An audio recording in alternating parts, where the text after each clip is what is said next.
Sí, ya lo tenemos al diputado nacional Ricardo Burjaile en línea. Lo saludamos, sí. Lo saludamos a Ricardo Burjaile. ¿Cómo le va, Ricardo? Un gusto tenerlo con nosotros. ¿Cómo está? Gabriel Guillermina, buen día. Buen día, ¿cómo le va? Bien. Bueno, a ver, el comentario político nacional del fin de semana fue que lo echaron a Culfas, brazo derecho o brazo izquierdo del presidente. Digamos que el derecho es Guzmán, el ministro de Economía, y el izquierdo era Culfas. Hombre de confianza, amigo de siempre de Alberto Fernández. Parecía que era el último que se iba a ir, que Cristina no lo iba a poder sacar, y sin embargo el presidente lo entregó. Ahora, yo leí tu comentario, Ricardo, donde decías, más allá del hecho de que lo echaron a Culfas, tenemos que tener en cuenta que lo echan porque denunció un hecho de corrupción. Denunció que funcionarios de Cristina habían hecho un arreglo, un entongue con la empresa Techin para traer caños de Brasil en vez de fabricarlos en Argentina, más caros o más de distinta clase, ¿no? A ver, y ahora estamos comentando si viene o no viene Scioli, etcétera, pero no, nos están queriendo, ¿cómo te puedo decir? Tapar lo que denunció Culfas, que fue un hecho de corrupción grave. Así es. La verdad es que nos quedamos en la anécdota, ¿no es cierto? Porque el ex ministro Culfas lo que hizo es no denunciarlo él, sino hacer trascender a los medios periodísticos que había un posible arreglo con la empresa Techin. Y si hay un posible arreglo, quiere decir que la licitación no es transparente, como tiene que ser. Y quiere decir que los funcionarios están complicados en algo que no corresponde, ¿no? Por lo menos nadie hace eso gratis. De ahí, obviamente, que uno tiene que relacionar esto con la debilidad que tiene el presidente. El presidente se lo ve desesperado por ser aceptado, porque el día anterior había estado con la vicepresidente en el aniversario de YPF, desesperado por agradarle, todas las veces referida a Cristina, por la soledad que tiene, por el rumbo del gobierno, que es un rumbo muy malo, muy errático. Entonces, lo que hoy queda claro es que nadie en el gabinete hoy está a salvo. Yo supongo que el ministro Guzmán debe saber que tiene las horas contadas, por lo menos está seriamente amenazado, porque Fernández no defiende a los leales. Los hace hacer trascender las cosas un día, y al otro día, cuando trascienden las cosas, los echa. A ver, tenemos un presidente que no puede defender a sus ministros. Los pone, confía en ellos, considera que son los mejores, pero al mismo tiempo, si Cristina le dice a ese lo echás, él lo echa. Y el rumbo del gobierno está cada vez más complicado y, a ver, no hay una respuesta para lo que le preocupa al ciudadano común. ¿Qué le preocupa al ciudadano? ¿La inflación?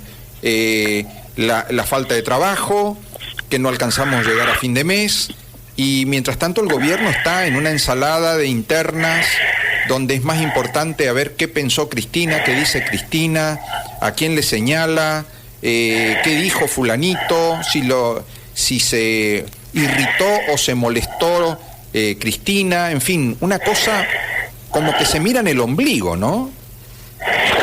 Mira, Gabriel, el gobierno no puede andar bien porque el rumbo es el equivocado. Acá, a esta altura, el gobierno sigue hablando de lo mismo, ¿no? De la herencia recibida y de la pandemia. Pero acá hay mala praxis por donde lo mire. Mira lo que está pasando con el gasoil. Argentina importa el 30% del combustible que consume. Hoy, obviamente, siempre los precios tienden al equilibrio. Vos tenés un precio internacional y un precio local. Nadie va a importar para perder plata. Entonces hoy lo que pasa es que las empresas no importan combustible por una cuestión muy sencilla, porque compran más caro de lo que venden en el mercado interno, y esto hay que saberlo. A ver, para. A ver, las empresas, por ejemplo, ponele ESO, Shell, compran combustible de afuera porque no alcanza el combustible que se fabrica en nuestro país, y ponele lo compran a 10. ¿Y lo tienen que vender a cuánto? ¿A 7, a 8? Correcto. Vos mirá los precios internacionales. Porque esto funciona así. El gobierno cree que podemos desacoplarnos de la realidad económica mundial, y la verdad es que no te puedes desacoplar de la realidad económica mundial. Entonces, cuando cada empresa tiene que importar, pierde plata. El combustible en Paraguay está mucho más caro. Bueno, por supuesto que uno dice, bueno, pero en la Argentina nosotros tenemos otra realidad económica. Bueno, pero la realidad económica te impone que nadie va a importar combustible para venderlo más barato. Esa es la realidad económica. Es decir, que en Paraguay el precio de combustible es el precio internacional, y en Argentina tenemos un combustible subsidiado, o no sé, o con un precio más bajo por decreto. Un precio más bajo, ¿sí? Entonces, ¿qué sucede? Suceden dos cosas, que en las zonas limítrofes, como las nuestras, bueno, hay contrabando de combustible, no estoy diciendo nada nuevo, nada raro, todos sabemos esto, todos vemos. Entonces los camiones vienen, llenan antes de volverse a Asunción, cuando están a la altura de Clorinda, si hay combustible, llena de combustible, o en Corrientes o en Resistencia, hay una mayor demanda de combustible, pero eso no es el motivo por el que falta el gasoil. Falta porque no se importa el 30%, por un lado. Por otro lado, este gobierno cometió la torpeza. Nosotros teníamos una ley de biocombustibles donde decía que teníamos lo que se llama el corte con biocombustibles, entre biodiesel, por un lado, para el gasoil, y el bioetanol para la nafta. ¿Qué hizo el gobierno? En la gestión de Cambiemos, el corte, en mi gestión, se había elevado al 12%, es decir, a ver, 88% de combustible fósil, ajá, y 12% podías, ajá, y 12% era obligatorio cortar con biodiesel, que viene como consecuencia del derivado de la soja. Claro. ¿Sí? Y, bueno, este gobierno lo bajó al 5%. Es decir, por un lado no está cuidando el medio ambiente, que es hoy una prioridad en el mundo por el cambio climático que tenemos, y en segundo lugar, al bajar eso, lo que está haciendo es quitándole valor agregado al combustible y a la producción argentina. Bueno, lo baja al 5%, que es obligatorio. Si hoy haces un análisis de 1 litro de gasoil, no tienen ni siquiera ese 5% de corte, porque a las empresas que son las pymes, que tienen que proveer a las petroleras de ese gasoil, les conviene exportar y no vendérsela a las petroleras, porque lo venden más caro. Y el gobierno se hace el distraído porque necesita los dólares, entonces ni siquiera hace cumplir ese 5%. Pero bueno, sé que por ahí es complicado, pero esto sucede en el momento en que estamos terminando la cosecha de maíz, terminando la cosecha de soja y terminando la cosecha de la siembra de trigo. En el peor momento, en el momento de mayor demanda de combustible en la Argentina. Vos hoy no podés viajar porque no hay combustible, por ejemplo. Entonces, este es lejos el peor gobierno desde que volvió la democracia. Lejos, por impericia, por negligencia, por lo que mires, es el peor gobierno desde que volvió la democracia. Ricardo, a ver, vos como legislador nacional, ¿qué vas a pedir o qué estás pensando o con quién estás trabajando para plantear que se investigue lo de Culfas, ¿no? Porque vos decís, Culfas dejó trascender de que hay un negociado o que hay un entendimiento irregular con una empresa para traer caños de Brasil, cuando estos caños deberían o podrían fabricarse en Argentina. Bueno, vi que hay legisladores que están trabajando en el tema y obviamente me pongo en contacto hoy con ellos y hoy viajo a Buenos Aires, seguramente nos vamos a reunir y voy a acoplarme a lo que decidan los legisladores, la posible comisión del delito, pero se tendrá que investigar, o el gobierno tendrá que aclarar qué concretamente decía Culfas, que había caños sin costura para los gasoductos de 33 milímetros que los produce únicamente Techint y en el exterior, puntualmente en Brasil. En Europa esos caños, los que se usan, son caños de 31 milímetros que hay empresas en la Argentina que están en condiciones de proveerlas. Esa es puntualmente la denuncia, y que el pliego de licitaciones está hecho a la medida de Techint. Para traer los caños de Brasil. Hay una ley que es de compra nacional, ¿no? Es decir, si se puede comprar, si el Estado puede comprar lo que se fabrica en Argentina, hay que comprar lo que se fabrica en Argentina. A igualdad de precio, digamos, o de características, hay que darle prioridad al producto argentino. Hay una ley que está vigente, que es la ley de compra argentino, que te permite comprar sobre bienes fabricados en el país hasta con un 15% de diferencia de precio, ¿sí? Si sos una pyme y un 7% si sos una gran empresa. Justamente en esta semana el gobierno y nosotros hemos discutido y rechazamos una modificación a esta ley porque no entendemos los fundamentos en esta cuestión. Justamente el gobierno había planteado una modificación a esto para cambiar esos porcentajes y constituir algunos fondos, unos fideicomisos para estas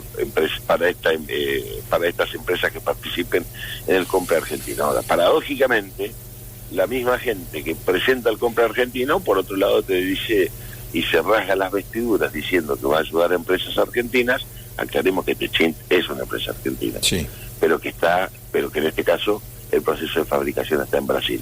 Ahora, hay empresas argentinas radicadas en la Argentina y que fabrican en la Argentina que pueden proveer esto y no lo están haciendo. Es decir, es un gobierno que tiene una doble vara, ¿no? Haz lo que yo digo, pero no lo que yo hago. Presenta una ley de compra argentino, pero a su vez permiten que se importe de Brasil esto, aparentemente con algún acuerdo con una empresa. Ricardo, dos preguntas breves. Por un lado, no sé si viste videos donde Julieta González y Leo Fernández Acosta van a la escuela donde se realiza Por Nuestra Gente Todo el sábado, y un grupo de personas que no sabemos a quién responden, pero aparentemente a Daniel Tafetani, un funcionario o personaje vinculado al gobierno, ante los ojos de la policía, porque estaba allí presente el jefe de policía, le impiden el ingreso a estos dos periodistas a la escuela, ¿no?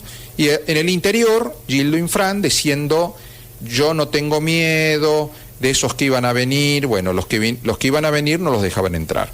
¿Qué opinás? Que es una enormidad. Que todas estas cosas que pasan acá y este cercenamiento a la libertad de trabajo de periodistas, pero lo que ves ahí pasa en un montón de áreas, ¿sí?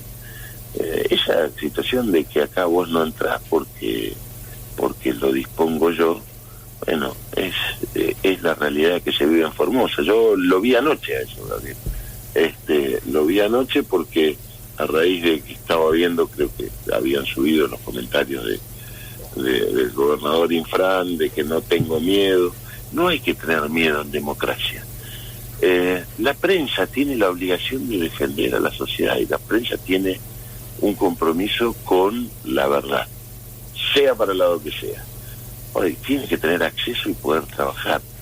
Y la prensa no tiene que tener compromiso con el poder, porque el compromiso con el poder lo que hace es ocultar lo que está haciendo el gobierno, y la prensa tiene que ser crítica. Si no hay prensa crítica y hay prensa complaciente, no le sirve a la sociedad. La verdad que yo repudio estos hechos de que sistemáticamente se viola el derecho de trabajar de los periodistas y sin ningún tipo de sanciones. Digo, yo veía cómo se le paraban enfrente y no dejaban pasar, en una actitud patotera de lo peor, y que nadie responde, ¿no? La verdad. Y encima con el agravante de que nuestra periodista mide 1,42 metros. Sí. Sí, así mida 2 metros, nadie está para ir a agarrarse las piñas, ¿no es cierto?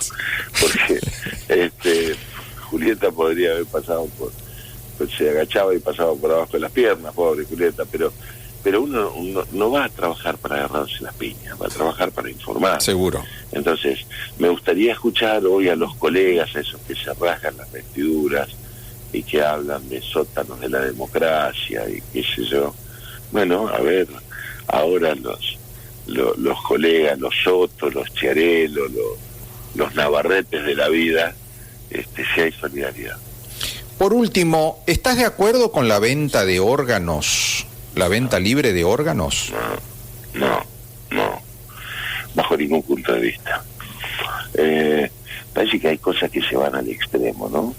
Yo soy de los que creo en el capitalismo, el que cree en la libre empresa, el que cree en el sector privado. Pero si nosotros entramos en la venta de, ¿qué me vas a decir? ¿Qué órganos hay para quienes tienen plata?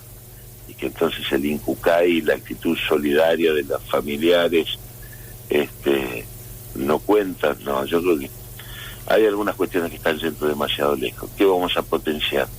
La venta de órganos, ¿me entendés? Entonces, ¿cuánto vale un riñón? ¿Cuánto vale, que sea, no sé, cualquier órgano? No es mi especialidad, pero de ninguna manera. Yo creo que cosas como estas terminan mostrando cuál es la realidad de la improvisación de un candidato. Gracias, Ricardo. Te mando un abrazo, Gabriel. Otro para vos. Guillermina, mi respeto a tu audiencia. Ricardo Burjaile, diputado nacional, sí, por Formosa, ex ministro de la época del presidente Macri, y bueno, su opinión sobre varios temas de actualidad.